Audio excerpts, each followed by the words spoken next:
Саламатсыздарбы, урматтуу телекөрүүчүлөр. Эфирде актуалдуу маек программасы. Студияда мен Рахат Бейшалиева. Ал эми биз бүгүн студиябызга айыл чарбасын каржылоо 10 долбоорунун алкагында жазгы айдап себүү иштерине карата дыйкан фермерлерди жеңилдетилген насыялар менен камсыздоонун абалы туурасында маалымат алуу максатында студиябызга Айыл банк ачык акционердик коомунун Таластагы филиалынын жетекчиси Бейшекеев Мурат Карымшаковичти. Саламатсызбы? Ошондой эле РСК банк ачык акционердик коомунун Талас филиалынын жетекчиси Назаралиев Улан Эсенбековичти чакырганбыз. Саламатсыздарбы? Студиябызга куш келипсиздер. Алгач эле мына ушул жогоруда сөз болгондой эле Улан Эсенбекович айтсаңыз, жазгы тала жумуштары башталып калды. Дыйкан фермерлерди мына ушул жеңилдетилген насыялоо менен камсыздоо жумуштары кандай аяктап калды? Бүгүнкү күндө кайсы этапта? Канча дыйкан алды сиздерден? Канча суммага? Саламатсыздар, урматтуу телекөрүүчүлөр. Рахмат. Жылдагыдай эле РСК банк ачык акционердик коому ушул айыл чарба каржылоо 10 быйылкысы 10 болуп атат. Ошол программага катышабыз. Жылдагыдан быйыл баардыгы эртерээк башталды.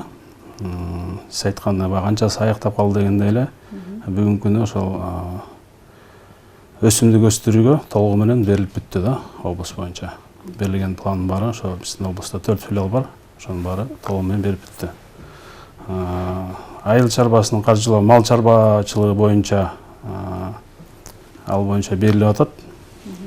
90% берилип бүттү деп айтсак болот.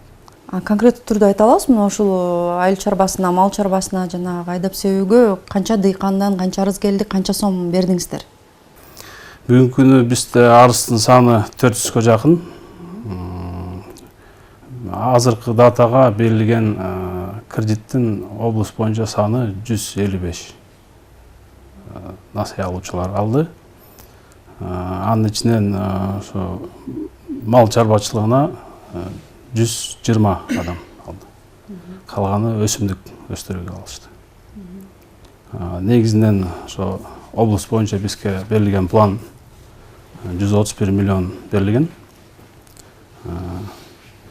Анын ичинен мал чарбасына 64 миллион, өсүмдүк өстүрүүгө 32 миллион, анан кайра иштетүү деп дагы келет. Бул жака 35 миллион бөлүнгөн.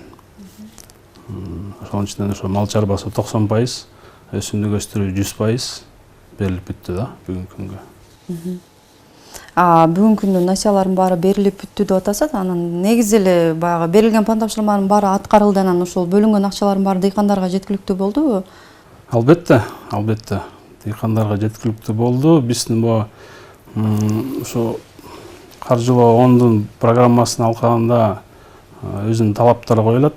Ал жерде ошо дыйкандардын мисалы үчүн мал чарбачылыгы менен алектенген дыйкандар болсо, өзүнүн ошол мал кармаган сарайы болуш керек, жери болуш керек.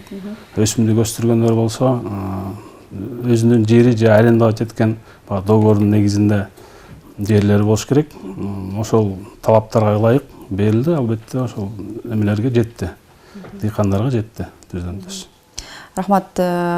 Мурат Карымшакович, негизи Айыл банктагы мына ушул айыл чарбасын каржылоонун алкагында берилип аткан жеңилдетилген насыяны негизги бөлүгүн ушул сиздер банк аркылуу да алышат, дыйкандарыбыз, фермерлерибиз. Сиздердин банкта бүгүнкү күндө абал кандай?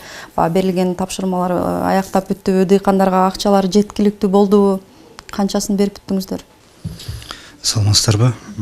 Айыл банктын Таласта, Талас областында 2 филиалы бар, Карабура филиалы жана Талас филиалы. Жалпысынан Талас областы боюнча айыл чарбасынын каржылоо 10 долбоорунун боюнча 155 миллион акча бөлүнгөн биздин филиал, 2 филиалга. Бүгүнкү күндө бир 90% аткарып койдук деп айтсак болот. Бүгүнкү күндө 281 фермер дыйканга берилди. 118 миллионго. Кайра иштетүүгө бир аз сумма калды. Аны берип бүтсөк, ушу менен бүтөт. Бирок мына 2-3 күн мурун болуп калды, уже биздин жетекчилик тараптан дагы ушул айыл чарба каржылоосунун 10-долбоорунун экинчи траншы деп дагы кошумча каражат берип атат. Областка 40 миллион бөлүп берип атат. Кайра иштетип чыгууга жок экен, жалаң эле ушул мал чарбасына жана растениеводство деп коет, жер иштетүүгө. Буюрса анда берип баштайбыз. Негизи эле ошол область боюнча жылдын башынан арыз менен кайрылгандардын саны 2670 фермер кайрылган. Бүгүнкү күндө жана берилген саны 281. Бул сан дагы буюрса көбөйөт, себеби дагы кошумча акча каражат бөлүндү. Демек жанагы ошол насыя алуу үчүн кайрылгандардын арызы чындыгында эле адамдардын саны көпкөн, бирок 2000 адамдын ичинен 280 адамга эле жеткиликтүү болгон экен да. Мына ушул жана каражаттардын бөлүнгөндүгүнө байланыштуу болуп атат да бул нерсе. Ушул маселе сиздердин да банкта барбы, Улан мырза? Албетте, сиз айткандай каражат бардыгы ошо каражатка келип такалып атпайбы. Негизи бул проекттин банк өзүнүн средства деп коет, өзүнүн акчасы менен берет. Анан болгону мамлекет тарабынан бул субсидирование деп коет. Ошол мисалы 6% менен берсек, мамлекет бир определенный пайызды бизге субсидия катары возмещать этип берет да, банктын өзүнө. Себеп дегенде ошол 6% менен эгерде банк иштей турган болсо, бул өзүн актабайт да. Анан ошого байланыштуу бул бюджеттен бөлүнүп аткандан кийин бюджеттеги сиз айткандай каржыга келип такалат. Ал жер эми банктарыбыздын, госбанктердин Минэконом менен болгон келишимге жараша алат да. Ошон үчүн Мурат мырза айтты, дагы экинчи траншы мына бөлүнгөн жатат деп. Биздикке да ал нерсе каралып атат, бирок пока так маалымат жок. Мен сурайын дегеним, ушунун баардыгы мисалы өзүңүздөр деле банктын өкүлдөрү катары угуп жүрөт болушуңуздар керек. Жанагы айрым дыйкандар арасында нааразычылыктар бар да. Мисалы мен кезекке тургам, мен арызым таштап кеткем, бирок мисалы ушул айыл чарбасын каржылоо 10 долбоорун насыялоо карапайым элге деген менен карапайым элге жетпей жатат деген кептер бар да эл арасында. Мына ушулар эмнеден улам келип чыгып атат дегенимде, чындыгында эле айрым маселелер барбы? Эми бул 6% болгондон кийин элибиздин көбү алгысы келет. Чындап муктаж болуп аткандар, дагы акчасы бар, дагы дополнительно алам дегендер берде ар кандайлар бар да. Анан сиз айткан ар кандай маселелер да болот. Мисал үчүн сиз айтып атасыз, жанагынтип очередте бармын, анан кийин эмне үчүн мага бербей атат дегенде, биринчи эле себеби ошол коюлган талаптарга ылайык келбей калышы мүмкүн. Анан ошо сарайы туура эмес, же башка документтер туура эмес, же жери жок. Ошондой нерселер келип такалып калат да. Эгерде мисал үчүн списокко жазылды, тизмеге келип атабыз, тизмеге жеткен адамдыкы мисал үчүн талаптарга ылайык болбой калса, биз кийинки адамга өтүп кете беребиз да. Ошолордон болуп калышы мүмкүн. Андайга эми жолуктуруп атабыз да, андай бар. Сиздин пикириңизче, Мурат Карымшакович, эмнеден улам ушундай кептерге жем таштап атабыз да, эмнеден улам чыгышы мүмкүн мындай кептер? Анткени баардыгы ачык айкын деп атпайбызбы бул иштин баардыгы? Эмнеден улам келип чыгат деп ойлойсуз? Негизи мен ойлойм, бар кайсы бир жылы ушул айыл чарбасынын каржылоо бир долбоорунда, азыр эсимден чыгып атат, кайсы бир жылы максимальный суммасын бир 200 миңге деп мамлекет тарабынан коюлган болчу да. Ошондо бир топ эле көп адам алган да. Чын айтып кетсек, ошол жылы жыл аягында ошо биз өз клиентти издеп таппай калганбыз. 200 миңден коюп койгондон кийин баарына жеткен да. Бирок быйылкы жылдын долбоору башында 3 миллиондоп чыккан, анан кийин министрлер кабинетинин тескемеси менен миллионго чейин түшүргөн да. Бирок антсе дагы азыр пайызы төмөн болгондон кийин бардык дыйкан фермерлер каалайт экен. Бирок акча каражаттын жетишсиздигине байланыштуу бардыгын камсыз кыла албайт экенбиз. Мурат мырза айтып кеткенде, мына жанагынтип кийин бул долбоорду түшүргөндөн кийин өзгөрүү келип, миллион сомду ограничение койгон бир кишиге. Бирок андан кийин да биз банк ичинде өз ара сүйлөшүүлөр менен 500 миңден бергенге ошону токтогонбуз да. Элге чөптөй коюп, тиги миллион карабастан 500 миңден максимум бир кишиге көбүрөөк сан жетсин деп. Улан мырза айткандай бөлбөзүң биз азыр айткан сандардын эки эсе да аз болмок да. Биз өзүбүз эле ушу чектөө коюп, баардыгына жетсин депчи. Болгон аракет күчтөрдү кылып атабыз. Рахмат, мына ушул быйылкы жылда айыл чарбасын каржылоо 10 долбоорун алкагында бир гана мына ушул каржы эмес, сапаттуу өрөө менен да камсыздоо жагы колго алынды. Мына ушул жаатта кандай жумуштар аткарылды, ошо боюнча маалымат берип өтсөңүз. Айыл чарба өрөөндү быйыл Айыл банк эле берди. Чын айтып кетсем, абдан чоң жумуш болду. Себеби бир жагынан айыл чарбасын ФСКдан дыйкандар келип туруп алышат очередке. Бир жагынан деги жерин айдатуу уже жаңы башталып калды деп бизге эртерээк биринчи бериле деп турган кишилер болуп, абдан чоң жумуш болду. Область боюнча 784 адамга бердик. Дыйкан фермерге. Жалпы көлөмү суммасы менен 21 миллион сомго өрөөн бердик. Булардын деле баягы алуу жолдору, пайыздары кандай? Анын пайыздары 4,5%, 1,5 жылга.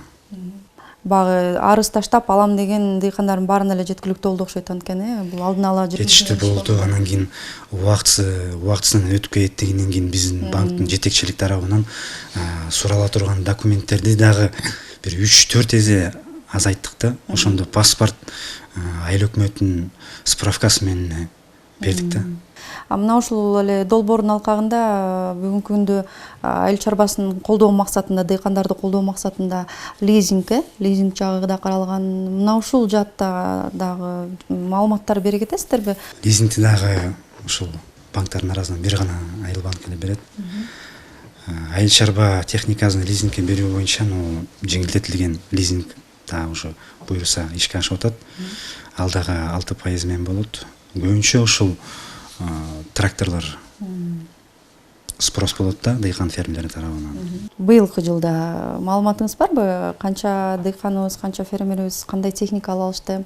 Кандай пока бизге бөлүнө элек, бирок биз андан тышкары жанагы 9%тен негизи лизингте эме да поставщиктери көп болот да. Техниканы башка өлкөлөрдөн алып келгенге поставщиктер болот. Андан кийин азыркы күнү Айыл банк Я1 деп коет. Ошонун поставщиктер менен иштеп атабыз. 9% болуп атат 7 жылга. Азыр мен так маалыматым жок канча жылдын башынан берилгенimiz. Бирок жеңилдетилген лизинг боюнча пока азыр пландарды бөлүштүрүп атат. Буюрса берсе ага дагы каалоочулар көп абдан. Рахмат, Улан Сембекович, айтсаңыз, ошо сиздердин банктолоо жанагы дыйкан фермерлерди же айыл чарбасын колдоо максатында дагы мына ушул айыл чарбасын каржылоо 10 долбоорунан башка дагы бир кандайдыр бир жолдору барбы? Насыя алуунун жеңилдетилген түрдө берилип жаткан? Жакшы суроо бердиңиз. Как раз мына бүгүнкү күнү дагы бир долбоор дайындалып атат. Бул уже ишке ашайын деп калды. Мына майрамдарынан кийин буюрса аны уже ишке ашырабыз. Буюрса бүгүн эле чогулуш өтүп, ошол боюнча кеңири маалымат берилди. Ошо өзүбүздүн банк ичиндеги филиалдардын. Ал долбоордун аты агроөнөр жай комплексин каржылоо деп аталат. Азыркы долбоор айыл чарбасын каржылоо болсо, бул агроөнөр жай комплексин каржылоо. Эми негизинен айыл чарбасын каржылоого окшош эле, бирок өзүнүн айырмалары бар. Бул айырмасы категорияларга бөлөт да, насыя алуучуларды. Ошол жерде ичинде 4 категория бар. Анан бирок эң негизгиси эле бизден жанагы 500 миңге чейин берип атабыз дедикпи? Ошонун ичине кирген адамдар, жөнөкөй кредит алган адамдар бүт ошол А категориясына кирет да. Ал жерде мен жогору айтып кеткендей, биз 500 миңге чейин эң чоң сумма 500 миңге чейин берип аттык деп атпайлы. Бул жерде ошол долбоордун ичинде категория арада конкретно чектөө коюлат да. Кыскасы 500 миңден ашырган болбойт да. Ошол жерде 36 айга пайызы ошондой эле 6%. Бул каржылоону алыш үчүн да дыйкандар сиздерге кайрылуу гана жетиштүү болот да. Анан жанагындай талаптар бар го. Бул айыл чарбасын каржылоо башталганда да билесиздерби? Башында эгерде башка жерде кредит болсо ала албайт деген бир талаптар болгон эле да. Анан бул кредитти алуу үчүн кандай шарттар бар?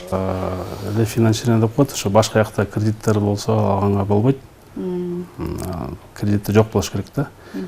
Ал бул жакшы жак, анткени кредит алып дагы параллельно алып жүргөн адамдардан жанагындай минус болот да.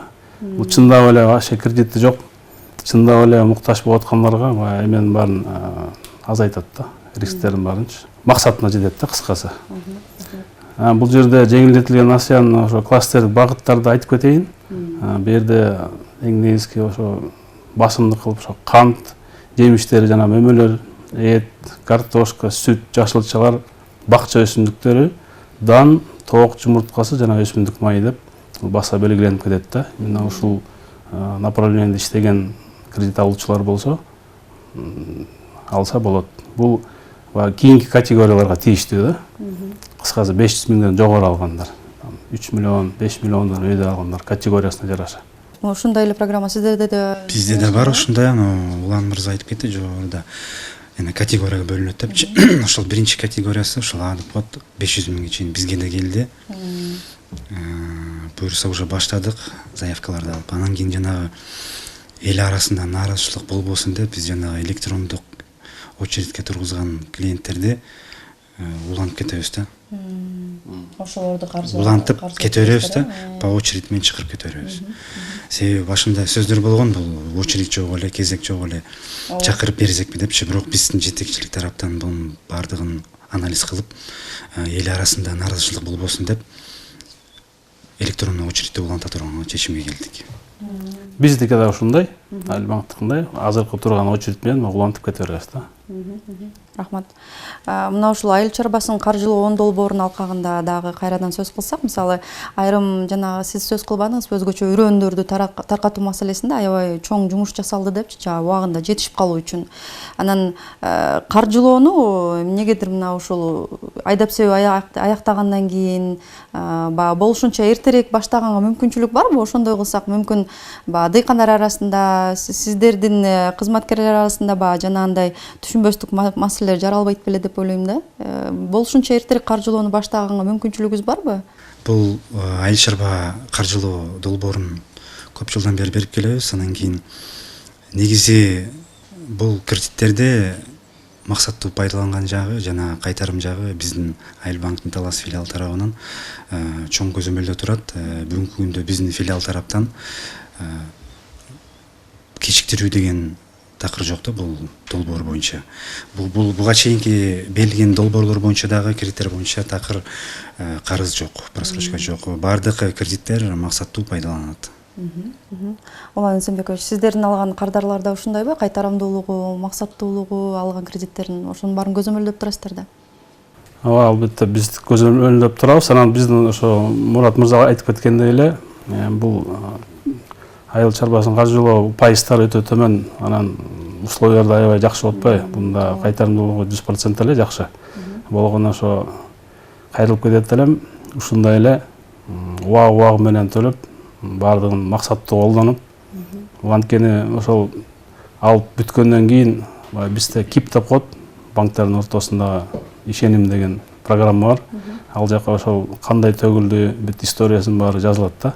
Ошол жагы эгерде идеалдуу болсо, кийинки дагы ФСКга караганда албетте ал эске алынат да. Ошол жактан насыя алуучулардын өздөрүнө жакшы болот. Ошондо мен айтып кетмекчимин, максаттуу колдонуп, анан кайтарган жагындагы так график менен. Рахмат. Урматтуу теле көрүүчүлөр, мен эскерте кетсем, бүгүн биз студиябызда айыл чарбасын каржылоо 10 долбоорун алкагында дыйкан фермерлерге жазгы айдап себүү иштерине карата берилген жеңилдетилген насыя алуунун жол жоболору жана бүгүнкү күндө аткарылган жумуштар боюнча сөз кылдык. Ал эми биздин суроолорубузга Айыл банк ачык акционердик коомунун Таластагы филиалынын жетекчиси Бейшикеев Мурат Карымшакович, жана ошондой эле РСК банк ачык акционердик коомунун Талас филиалынын жетекчиси Назаралиев Улан Эсенбековичтер жооп берди. Сиздерге ыраазычылык билдиребиз студиябызга келип бергениңиздер үчүн. Ал эми биз программабызды соңуна чыктык. Кайрадан эфир аркылуу жолугушканча саламатта болуңуздар.